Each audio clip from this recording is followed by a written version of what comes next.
ಸಿನಿರಂಗದಲ್ಲಿ ಮತ್ತೊಂದು ವಿಚ್ಛೇದನದ ಸುದ್ದಿ. ವಿಚ್ಛೇದನ ಪಡೆದ ಮತ್ತೊಂದು ತಾರಾ ಜೋಡಿ 11 ವರ್ಷಗಳ ದಾಂಪತ್ಯಕ್ಕೆ ಅಂತ್ಯ ಹಾಡಿದ ನಟ ನಟಿಯರ ಸಂಬಂಧಗಳು ತುಂಬ ಸಾಮಾನ್ಯವಾಗಿದೆ.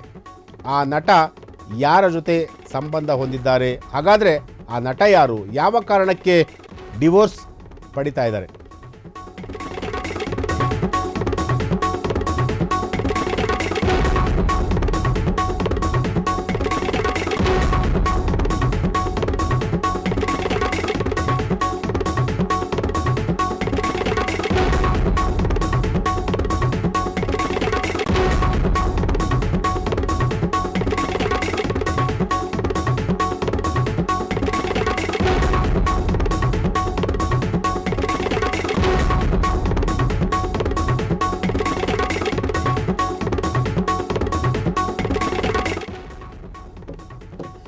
ಎಸ್, ಸಿನಿಮಾ ರಂಗದಲ್ಲಿ ಮತ್ತೊಂದು ವಿಚ್ಛೇದನದ ಸುದ್ದಿಯನ್ನು ನಾವು ಹೇಳ್ತಾ ಇದ್ದೀವಿ. ವಿಚ್ಛೇದನ ಪಡೆದಂತಹ ಮತ್ತೊಂದು ತಾರಾ ಜೋಡಿ 11 ವರ್ಷಗಳ ದಾಂಪತ್ಯಕ್ಕೆ ಅಂತ್ಯ ಹಾಡಿದಂತಹ ನಟ.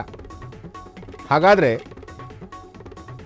ಆ ನಟ ಯಾರು, ಯಾವ ಕಾರಣಕ್ಕೆ ಡಿವೋರ್ಸನ್ನು ಪಡಿತಾ ಇರುವಂತಹದ್ದು?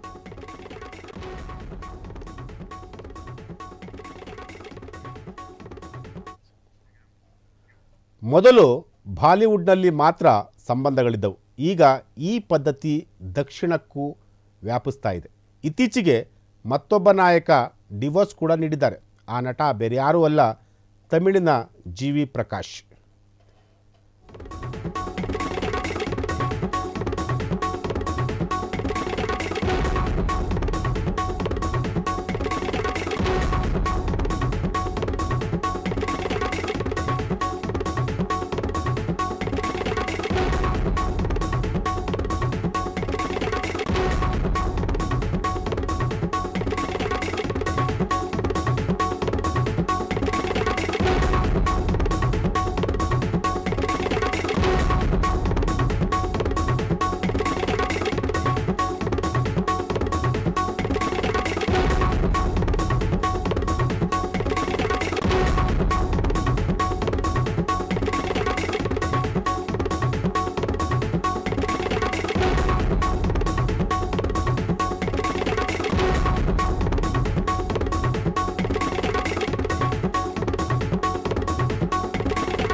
ಎಸ್, ಬಾಲಿವುಡ್ನಲ್ಲಿ ಮಾತ್ರ ಕೆಲವು ಸಂಬಂಧಗಳಿದ್ದು ಈಗ ಈ ಪದ್ಧತಿ ದಕ್ಷಿಣಕ್ಕೂ ಕೂಡ ವ್ಯಾಪಿಸ್ತಾ ಇದೆ. ಇತ್ತೀಚೆಗೆ ಮತ್ತೊಬ್ಬ ನಾಯಕ ಡಿವೋರ್ಸ್ ಕೂಡ ನೀಡಿದ್ದಾರೆ. ಆ ನಟ ಬೇರೆ ಯಾರೂ ಅಲ್ಲ, ತಮಿಳಿನ ಜಿ.ವಿ. ಪ್ರಕಾಶ್. ನಾಯಕ ಕಮ್ ಸಂಗೀತ ನಿರ್ದೇಶಕ ಜಿ.ವಿ. ಪ್ರಕಾಶ್ ಕುಮಾರ್. ಗೋಟ್ ಚಿತ್ರದ ನಾಯಕಿ ದಿವ್ಯಾ ಭಾರತಿ ಜೊತೆ ಡೇಟಿಂಗ್ ಕೂಡ ಮಾಡ್ತಾಯಿದ್ರು. ಬ್ಯಾಚುಲರ್ ಚಿತ್ರದಲ್ಲಿ ಇಬ್ಬರು ಕೂಡ ಒಟ್ಟಿಗೆ ನಟಿಸಿದ್ರು. ಇವರಿಬ್ಬರು ರಿಲೇಷನ್ಶಿಪ್ನಲ್ಲಿ ಕೂಡ ಇದ್ರು ಅನ್ನೋ ಒಂದು ಮಾತು ಕೂಡ ಈಗ ಕೇಳಿ ಬಂದಿರುವಂಥದ್ದು. ಇದೇ ಕಾರಣಕ್ಕೆ ವಿಚ್ಛೇದನ ಪಡೆದಿದ್ದಾರೆ.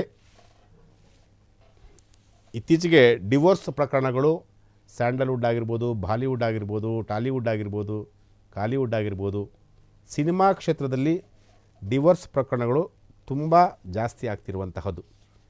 ಸೊ ಯಾಕೆ ಈ ರೀತಿಯಾಗಿ ಆಗ್ತಾ ಇದೆ ಅಂತಂತಂದರೆ, ಒಂದಷ್ಟು ಹೊಂದಾಣಿಕೆ ಇಲ್ಲದೆ ಇರ್ಬೋದು, ಅಥವಾ ಒಂದಷ್ಟು ಅಂದರೆ ಸ್ಟೇಟಸ್ ವಿಚಾರಕ್ಕೆ ಸಂಬಂಧಪಟ್ಟಂತೆ ಅದು ಒಂದು ಕಾರಣ ಇರ್ಬೋದು, ಅಥವಾ ಬೇರೆ ಬೇರೆ ಒಂದಷ್ಟು ರೀಸನ್ಗಳಿರ್ತವೆ.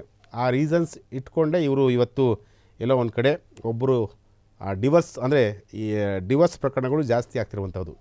ಡಿವೋರ್ಸ್ ಪ್ರಕರಣಗಳು ಜಾಸ್ತಿ ಆಗೋದ್ರಿಂದ ಎಲ್ಲೋ ಒಂದು ಕಡೆ ಅವರವರ ಅಭಿಮಾನಿಗಳಿಗೆ ಏನು ಮೆಸೇಜನ್ನು ಕೊಡಲಿಕ್ಕೆ ಸಾಧ್ಯ ಆಗುತ್ತೆ ಇವರು?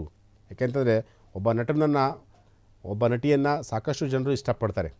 ಸೊ ಅವರು ಈ ರೀತಿಯಾಗಿ ತಮ್ಮ ಲೈಫಲ್ಲಿ ಚೆನ್ನಾಗಿಲ್ಲದೆ ಹೋದರೆ ಒಂದಷ್ಟು ಇಂತಹ ಇಶ್ಯೂಗಳಿಂದ ಬಹಳ ಎಚ್ಚರಿಕೆಯಿಂದ ಪ್ರತಿಯೊಬ್ಬರು ಕೂಡ ಇರಬೇಕಾಗುತ್ತೆ. ಯಾಕೆಂತಂದರೆ ಇಂತಹ ಇಶ್ಯೂಗಳು ಒಂದು ಬಾರಿ ಏನಾದರೂ ಅವರ ಮೈ ಮೇಲೆ ಅಂಟಿಕೊಳ್ತು ಅಂತಂದರೆ ಇನ್ನು ಅವರಿಂದ ಆ ಕೆರಿಯರಿಂದ ಹೊರಗಡೆ ಬರಲಿಕ್ಕೆ ತುಂಬ ಕಷ್ಟ ಆಗುತ್ತೆ. So ತಮಿಳಿನ GV. ಪ್ರಕಾಶ್ ಕೂಡ ಅಂದರೆ ನಾಯಕ ಕಮ್ ಸಂಗೀತ ನಿರ್ದೇಶಕ ಜಿ.ವಿ. ಪ್ರಕಾಶ್ ಇವರು ಕೂಡ ಈಗ ವಿಚ್ಛೇದನವನ್ನು ಕೂಡ ಕೊಟ್ಟಿರುವಂಥದ್ದು. ಗೋಟ್ ಚಿತ್ರದ ನಾಯಕಿ ದಿವ್ಯಾ ಭಾರತಿ ಇವರ ಜೊತೆ ಈಗ ಡೇಟಿಂಗಲ್ಲಿ ಕೂಡ ಇರುವಂತಹದ್ದು. ಬ್ಯಾಚುಲರ್ ಚಿತ್ರದಲ್ಲಿ ಇಬ್ಬರು ಕೂಡ ಒಟ್ಟಿಗೆ ನಟಿಸಿದರು. ಇವರಿಬ್ಬರು ರಿಲೇಷನ್ಶಿಪ್ಪಲ್ಲಿದ್ದರು ಅಂತ ಹೇಳಿ ಮಾತು ಕೂಡ ಇದೆ. ಇದೇ ಒಂದು ಕಾರಣಕ್ಕೆ ಈಗ ವಿಚ್ಛೇದನವನ್ನು ಪಡಿತಾ ಇರುವಂತಹದ್ದು.